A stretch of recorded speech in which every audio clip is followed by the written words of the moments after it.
सभी जानने में आपका स्वागत है। मैं सुभाष कुमार और आज मैं बात करूंगा 5 राज्यों में होने वाले विधानसभा चुनाव के तारीखों के ऐलान के बारे में कि इलेक्शन कमीशन द्वारा आज जिन 5 राज्यों में विधानसभा के चुनाव होने हैं उनके तारीखों का ऐलान कर दिया गया है।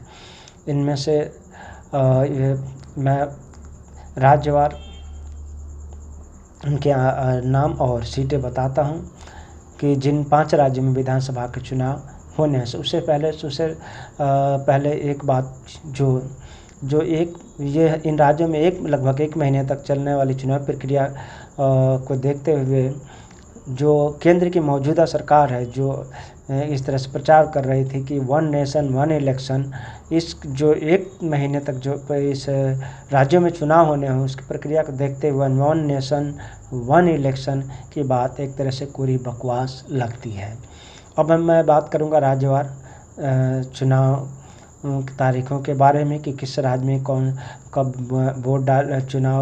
वोट डाले जाएंगे और इसका परिणाम कब आएगा। सबसे पहले मिजोरम में 7 नवंबर को वोट डाले जाएंगे और यहाँ कुल सीटें हैं 40। दूसरा है छत्तीसगढ़, यहाँ पे 2 राज्यों में 2 चरणों में चुनाव होंगे। 7 नवंबर और 17 नवंबर को यहाँ वोट डाले जाएंगे। यहाँ कुल सीटें हैं 90। इसके बाद है राजस्थान, यहाँ पे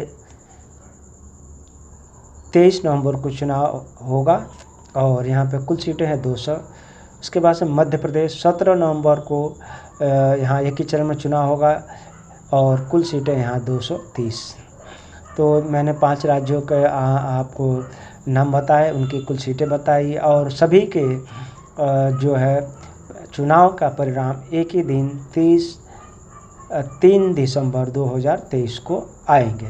इन सभी 5 राज्यों में जो विधानसभा के चुनाव अलग अलग भले ही वोट डाले जाएंगे लेकिन जो इनका परिणाम है वो एक ही साथ आएगा। वो है 3 दिसंबर 2023 को इन सभी राज्यों के चुनाव के परिणाम आएंगे। इन 5 राज्यों में सबसे पहले 7 नवंबर को मिजोरम में चुनाव होगा और छत्तीसगढ़ में 2 चरणों में चुनाव होगा। 7 और 17 नवंबर को मध्य प्रदेश में होगा चुनाव, 17 नवंबर को राजस्थान में 23 नवंबर को और तेलंगाना में आखिरी चरण में सबसे 30 नवंबर को चुनाव होगा।